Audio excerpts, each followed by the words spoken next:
Howdy, all. This is Bridget, the Size Matters Dakotan. I can't be there for this week's podcast. I'm 10/7. I'm out of service. So I just want to make sure to remind everyone to listen to us on your favorite podcast platforms, such as Apple Podcasts or Spotify. Look for us at Crazy Canuck Truckin'. You can email us at crazycanucktruckin@gmail.com. And most of all, follow us on Twitter and Instagram. So I'm going to turn it over to my favorite co-host, Dave, the Crazy Canuck, and he's going to take things from here. Have a fabulous rest of the day listening to our podcast, everyone, and thank you. Make sure you give us a 5-star rating. Thank you, Size Matters. I hope everybody's having a great day. Welcome back to Crazy Canuck Truckin'. Things are a little different today, as you've already heard. So today we have Flat Top is going to be co-hosting with me today. Flat Top, welcome to the co-hosting chair. How are you doing today? I'm doing fantastic. If I'd be any better, my head's be up in the clouds. Good to hear that. So for those that remember, Ken, Mr. Flat Top, is a former trucker and former guest on our show. What was it, episode 2 or 3? I think it was episode 2. Yeah, episode 2. Yeah, episode 2. So the first interview we did was with you. So yes, that's right. And yep. Yeah. And today we are going to have a young lady with us here for the interview. Her name is Karin Perisic. She is the co-owner of Trailways Transport. Welcome to the program, Karin. How are you doing today? I'm good. Thank you guys for having me. Excited to kick it off. So, Karin, tell us and our listeners about yourself, how you've got to where you are today. Okay. So I started out in the transportation industry probably 3 or 4 years ago. Just a part-time gig. I was working for the government. Really enjoyed it. I wasn't sure what to make of it though and how to kind of dive into it full time. Then I got an opportunity with a transportation company that I spent 2 years kind of working as a logistics coordinator up to operations manager. And my husband has experience, I have experience, and we just said, you know what, why don't we try to dive into this together, start a business and see what happens. And Trailways has been in existence now for about 3 months. So we're a baby company, but we're growing and getting there. So the pandemic is obviously the best time to start a company, right? That's what my father said to me when he found out. He asked me if my mental health was okay when I made this decision. In the middle of a pandemic, I've opened a business. Definitely an interesting time to do so because there's so many changes that seem to be happening every single day. And we're just kind of trying to abide by everything and go with the flow. So all kidding aside, though, actually, when you're trying to start a business, then starting it in rough times is good because you can only go up, right? That's the theory. If we start on rocky waters, we're going to deal with the challenges first, and then hopefully smooth sailing from there. And definitely, like I said, with any industry, we're all feeling the impacts of COVID. So we're just kind of navigating through that, and hopefully these challenges will make me stronger when we go back to a new normal. So what kind of a trucking company is Trailways? Explain to us what type of a carrier you are, because as we know, there's many, many different kinds.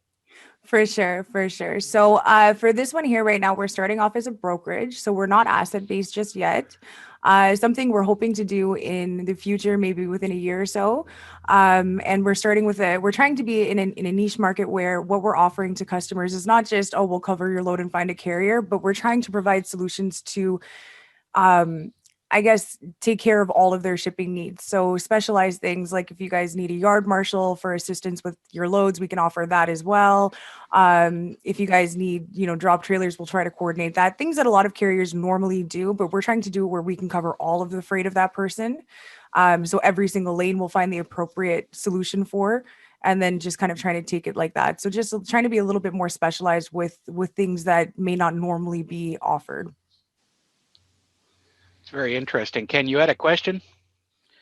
Yeah, basically, that's very interesting, Karin. I kind of like that. Hey, you guys want to be like a niche for all the product instead of just, I know from the years that I've dealt with load brokers, usually they just gave us a load and that was it. No more. Never heard no more about them any of that. Mm-hmm. And if you guys want to continue that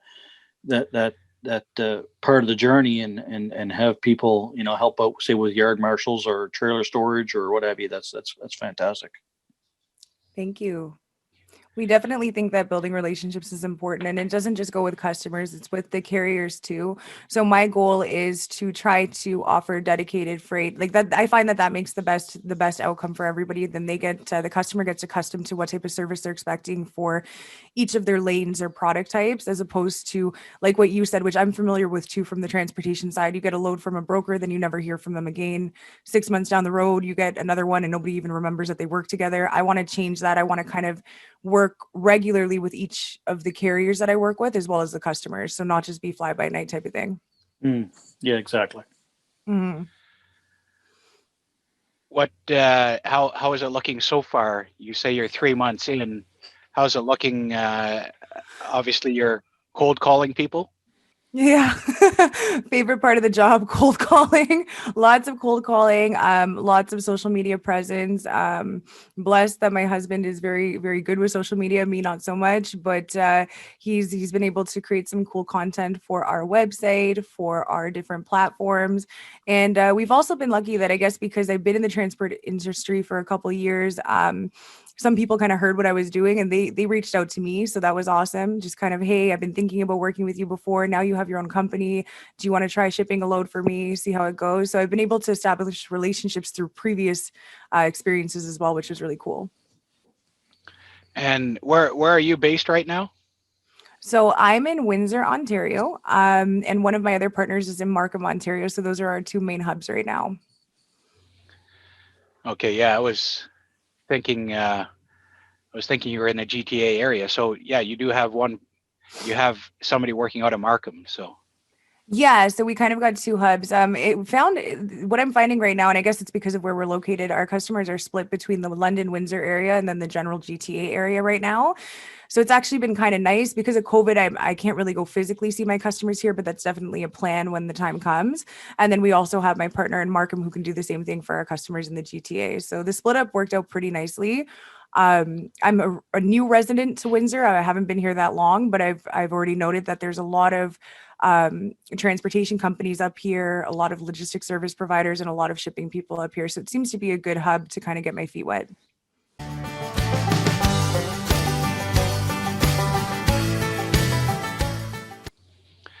So we met through social media to start with. That's and right. You mentioned that. So I'll tell a little bit of what I found and why I wanted to have you on this podcast. Sure. Because I was scrolling through LinkedIn one day and I don't remember if it was a like from somebody else or whatever way it was. I saw a post that you made and you had your little girl laying on your stomach or on your chest, and you're talking about, was it 3 years ago? You want to you I'm sure you remember that post. I do. Can you explain to us and the listeners what was up there? So yeah, so I had a moment. I was, looking through old photographs on my phone, and I found that picture, and I remembered that day perfectly. So I shared it to LinkedIn, like you mentioned. It was, I think, 3 or 4 years ago now. I was in a situation where I was a single parent. And I was working at the time for a financial firm. So I was still kind of trying to navigate through where I wanted to be in life. And, times were tough. Kids are expensive. So I had just finished my 9 to 5 day job. And I had about 45 minutes before I had to prepare to go to my night job, which at the time was bartending from 7 p.m. till 3 o'clock in the morning. And that photo was taken right in between just kind of her and I hugging each other, lying together 20 minutes before I had to run back out the door to my second job. And that's kind of where my life was for a couple of years, where I worked a lot more than I wanted to kind of make ends meet and just pay for simple things like food, groceries, rent, all that good stuff. And it's a really humbling reminder to me of where I came from and kind of where I am now. By no means am I rich or anything like that, but definitely not in the same position. And it was a reminder of growth. Where did I come from, where I am now, and what I'm thankful for that we sometimes forget. Yeah, that post that post you were talking about really caught my eye because older generations Mhm. throughout time have always complained about younger generations not being not having the same work ethic and not That's right. getting out there and working so hard and expecting everything to come to them. And here you were showing your life and how you were doing everything possible to get your education, to make enough money to support yourself and your daughter.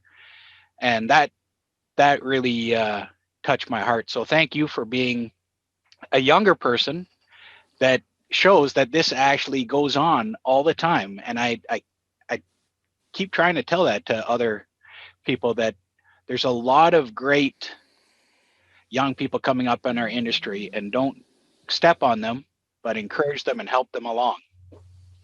100%. I think that that's so true, and I do admit that within our generation there are some cases of, it seems like, people who don't have the same work ethic, but there's a lot of cases like mine for sure, and it's sometimes even myself, I forget where I came from, I forget what that was like until I see an old photograph or somebody brings up an old time, like, do you remember when? And then I remember, like, geez, I worked so much during that time. And honestly, at that point in my life too, I was almost going down the wrong path because I thought that working more, like more hours, more time, meant I was climbing a ladder. And that's not necessarily true, but it did give me the learning experience I needed for today. That's for certain.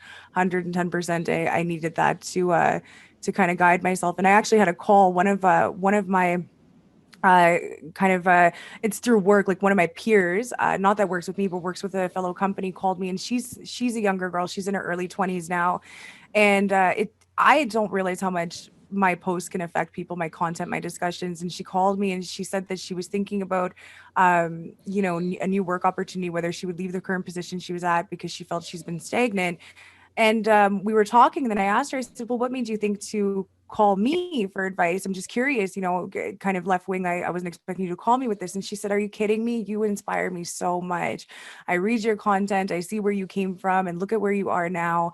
And I want to kind of go up that same path. And I didn't even think that I was hitting people like this. Like you telling me about this post, that call I got the other day, I sometimes forget what my posts do for other people, but I'm really happy it's in a positive light.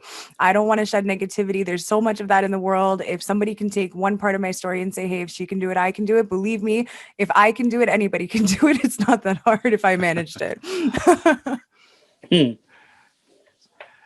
That's awesome. Ken, you had another question? Well, no, just that I agreed with the part about when people think that having more is more, but actually it's less. That's right. I did go down that path about where I did work. I would pound the miles out and think that the more miles that I did, I was better and stuff like that. But I didn't realize that then, but I realize that now that I'm older. So right. But right. Yeah. I learned back in the 90s that, and my boss said to me one time, I was working at a company, and he says, how come you get more done than anybody else? And I said, because I slowed down. And he was like, what? I said, yeah, I learned that if I went slower, then I got more done in a day. Thought about what we're doing, thought about how to plan myself. And so I'm way more efficient and get the job done. Ken and I, Mr. Flat Top there, and I, we met at a fly-by-night company back in the 90s. And that was the epitome of mighty all-nighty fly-by-night company work. Is like he would give us loads, Ken and I, as single drivers, and say, oh, whoever gets to North Carolina first gets the load that doesn't need to have blankets on it, and he'd put us up against a team, and just ridiculous. I've joked sometimes that my logbook is still trying to catch up to some of those days. Yeah, that's very true. Oh, wow. And how far ahead did we get by doing that, Mr. Flat Top? Not very far ahead at all. No, We just got tired. just tired, and I mean really tired. Oh, I'm still trying to catch up Good. my sleep now. so before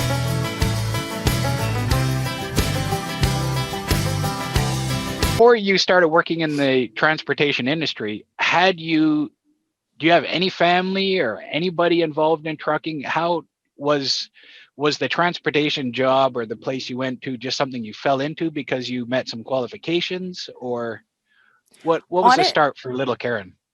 Honestly, I think transportation came to me at a very good point in my life where I wasn't sure where I wanted to be. So I guess the two backstories to it, it all started over at Manitoulin Transport. And it's funny because at that time, that job to me was just a part-time. I worked Saturdays and Sundays, 12-hour shifts because I was a full-time federal government employee Monday through Friday. So I just picked it up, going back to the same photograph you saw. I was done with bartending. I picked up something different to make my part-time hours, and it was at Manitoulin Transport. I never had more fun in my life than I did with those guys on the weekend shift. And I'm sure they told me 100 times, you don't want to work here during the week. This is just a weekend thing that we have this much fun. But I had a lot of fun. The people were great. I felt like I could be myself because I do have what's known to be a trucker's mouth when I'm ready. And, at the government, I had to simmer down quite a bit. But when I was there, I could just let loose, say exactly what was on my mind, and everybody appreciated it.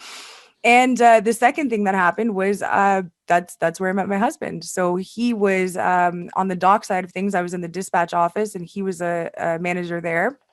And he picked up somebody's weekend shift one day, and that was it. So he taught me a lot about trucking and transportation, dealing with the drivers. He always would have those conversations with me. I probably stayed with Manitoulin for about 8 months because, again, it was a part-time gig. And then I went back to something different. And then I was out of transportation for probably another year. I stayed with the government. I was trying to sort myself out. I really didn't like my position at the government. And one day I just saw we were living in Brampton, and I just saw a posting for a logistics coordinator. And I went to my husband and I said, could I make the jump if I apply? Well, and if I get it, should I go? And he said, go for it. And I got the job. And I'm still to this day not too sure how I got the job, because when I went for that interview, they asked me what experience I had. And I said, Manitoulin Transport. And they said, what did you do there? Like, did you do dispatching? Did you deal with load booking? What did you do? And I said, no, I was a shunt controller. So I just told the shunters where to go. And I really didn't have much experience beyond that, but they gave me a chance. They just said, you know what, you look like you have it in you. Let's just see how it goes. Maybe we can teach you a thing or two. And that was it. Same thing. I experienced so much fun with that team over the years, and the carriers. I have so many friends in this industry that I never made such close friends in any other industry I worked. I feel like some of the drivers, the carriers, some of the customers, they'll call me in the evening around weekends just to have a quick chat. And I never had that before. So for me, it's about the people. And it's about knowing I'm doing something that's so essential as well. So it's so essential. I mean, people really, really don't think about how every single thing that we have, from our cell phones to the pencils that we write with, to our computers, to our water, it comes off of a truck. So that feeling gives me a really, really, really good feeling to know that I'm supporting an industry that's so essential. And I do want to make a difference, not just for shippers, because those are my customers, but for the experience that carriers have with brokers too, because there's a lot of negativity surrounding freight brokerages, because some freight brokerages operate a little bit differently, and I think they also can tend to forget what a truck driver has to go through. And I'm trying to make the experience better. I'm trying to like I said, my relationships with my carriers are equally as important to me as the customers. So all of that has me here, and I'm having a good time. Ken, I think it's pretty obvious why this company hired her. What do you think? Yeah, it's pretty obvious to me too. Yes, exactly. Yeah. I used to work for Manitoulin myself there back in the day. There out of wow, out of Fort McMurray. So amazing. Yeah. It's amazing how much Manitoulin's a fairly large company. So and you know that. So they Yeah.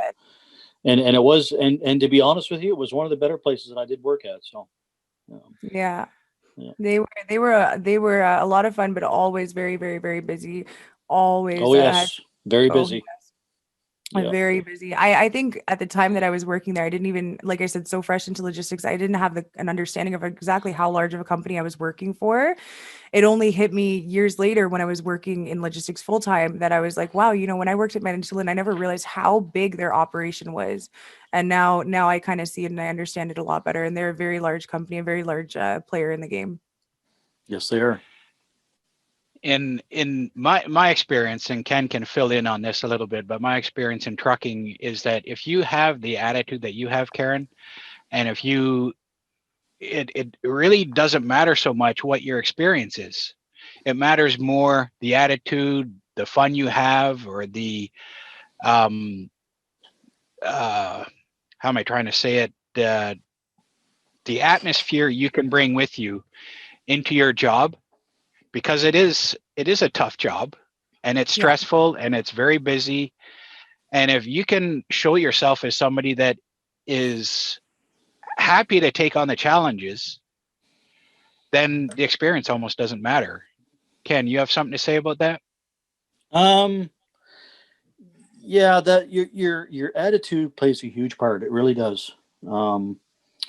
If you have a poor attitude, well, then you're not going to go very far. It's just as simple as that. That's what all I can say is if you keep it upbeat and positive, and if you're a person who cares about your customers and cares about the drivers and cares about your shippers and all the other aspects and the cogs of the wheel of the industry, you know what I mean? I think you'll do very well. It really will. Thank you. With drivers, they can be ruthless when it comes to somebody that just wants to BS. If an office person wants to BS them or give them a hard time or be grumpy, drivers are ruthless with that. And I'm sure you saw that in your time so far.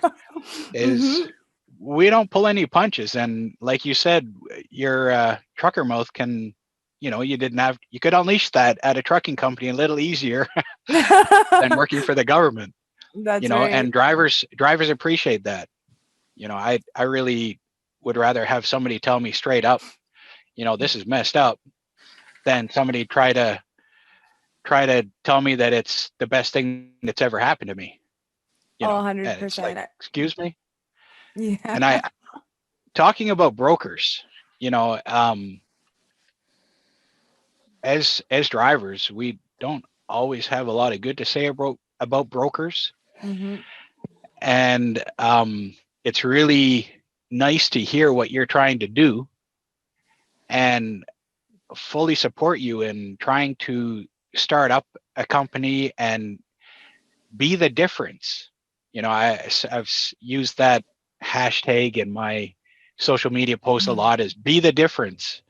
Be the one that it doesn't matter what industry you're in, but be the one that stands apart from the rest. And to me, that's just so important to do that. And I really appreciate what you're trying to do there and support you with that. Thank you. I think, I'm not naive in saying that. I know that the industry, a lot of people will give you that attitude like, oh, it's dog eat dog. You just got to be rough. You gotta be almost cruel in that sense. Like you just got to be unforgiving and just do what's best for you.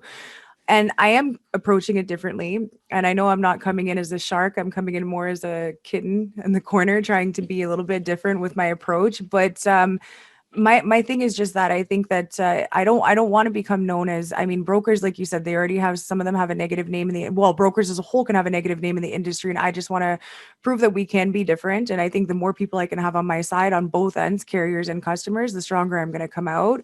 And I'm not saying that every brokerage is like that. The last brokerage I worked for was very great as well. And there are some great ones, but unfortunately there's some giants in the industry that kind of make that approach feel a little different for people. So I just want to make it different and come in and just kind of say, hey, we can make a difference. And also the other thing too is some people think a brokerage is just a quick cash grab. Like, oh, they're going to put their premium on, they're going to grab the load, they're going to put on whatever percentage they're supposed to put on and then try to undersell the carrier and boom, deal. And that's all they do.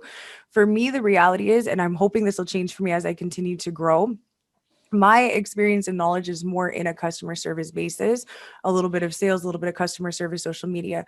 understanding the operations of a physical truck, I understand to a fairly good degree since getting into transportation, but it's not I wouldn't be able to hold a steady conversation with somebody about all the gidgeties and gadgeties inside a truck and how it goes and what to operate. My thing though is that I understand how a load works, what the price point should be, what's fair to pay a carrier in most circumstances. And if I don't know, I ask, and I want fair, valid responses from people and explain that to the customer. And that's my niche. So my niche is I'm capable in kind of building relationships with carriers and customers. My relationship building skills are good. That's why I wanted to get into the brokerage, not because, I think it's easy money or I think that carriers couldn't do it themselves. It's just everybody has their area of expertise, and if other brokers and carriers could operate understanding that, and if everybody had a good feel about it, I think it would make a difference in the industry. But like I said, not everybody's operating with the same intention or motive, and hopefully one day that'll change for the better for all. Well, you made some comments there about you should be dog eat dog, or you should be ruthless, only look out for yourself. Ken and I were both shaking our heads because we don't need more of that in this industry. No, we exactly. don't need more people being like that. We need more people like you. That's what we need. And right. There are some places where you need somebody that is ruthless. There obviously are. There's a place for all of us, a place for every different type of person to be in the industry. Exactly. But the biggest thing is, in my opinion, is honesty with customers. And we are all supposed to be in this to make money. The broker shouldn't make all the money. The trucking company shouldn't make all the money, or the driver shouldn't be taking home all the money. We are all living to make a living, working to make a living, That's and right. When you can be fair and open and honest with your carriers or with your customers, that'll go so far in this industry, so far.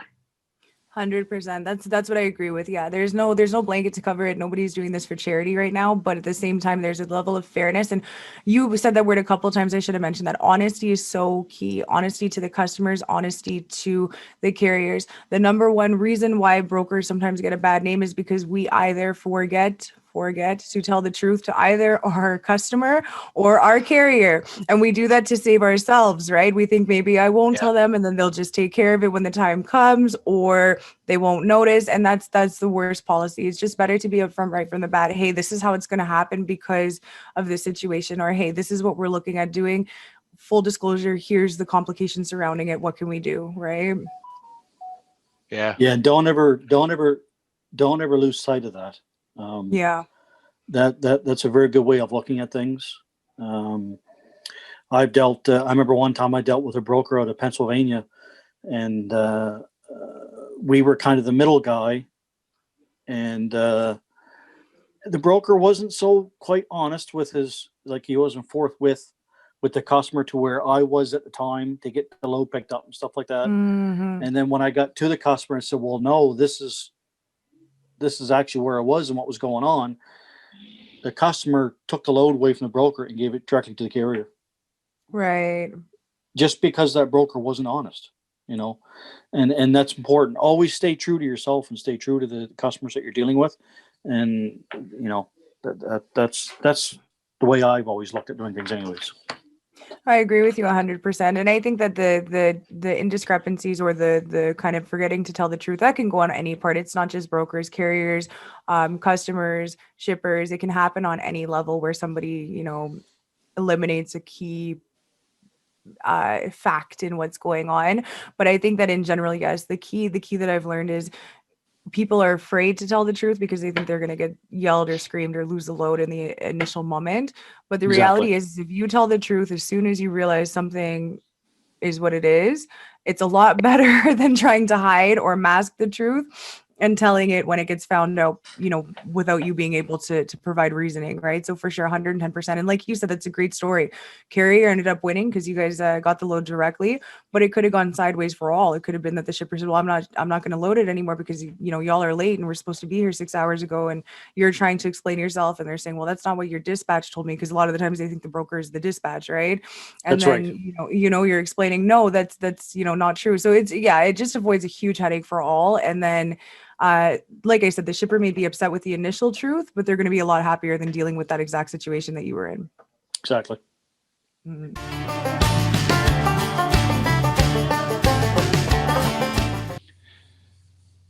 So you mentioned that you just moved to Windsor, did you? Yeah, in July we moved here. We had been looking at doing so since about April. What had happened is with COVID, I still held my job. At the time, we had not yet opened Trailways, but my husband was laid off from his position, and it's something we had talked about for a while, was just kind of getting out of the city and where we'd want to go. So at my previous employer, they have a Windsor location, so there was an opportunity for me to transfer without losing my position. Husband wasn't working, so we took the jump, and here we are. And I'm not gonna lie, I've loved every second of it. I came from GTA to here, and I personally, I think this is a lifer decision for me. Very good. Yes. Yeah. Do you have any, as we start to wrap up here, Karin, do you have any final thoughts for us? Anything else you want to get out there? We'll have your contact information or your company information on our on the page, along with the podcast and YouTube. So any final thoughts from you, Karin? Oh, thank you. I appreciate that. No, thank you guys for having me. It was fun. Hopefully we can, in 6 months or a year, I hope we can kind of do a follow-up interview, and I'll be able to tell you guys all the exciting things I accomplished. Right now, things are going well, and I hope that that they continue that way. And other than that, the only other thing I wanted to just kind of shout out here, I don't know if you guys are familiar, but I am a huge supporter of the Women's Trucking Federation of Canada. So if any of your followers are not already looking at them, please do. Shelley is like the most amazing. She's my inspiration. She's my idol. She's the person I look up to. I've told her that through LinkedIn and social media so many times. I don't know if I'm going to embarrass her by saying this here, but what they stand for, the notifications that they provide, the things that they talk about, truly amazing. So you guys should take a look at that group. Well, I'll tell you a little something, Karin. I asked Shelley her opinion before I asked you to be on my podcast. Oh my God. And you're on my podcast. So oh my God. That's amazing. I'm going red right now.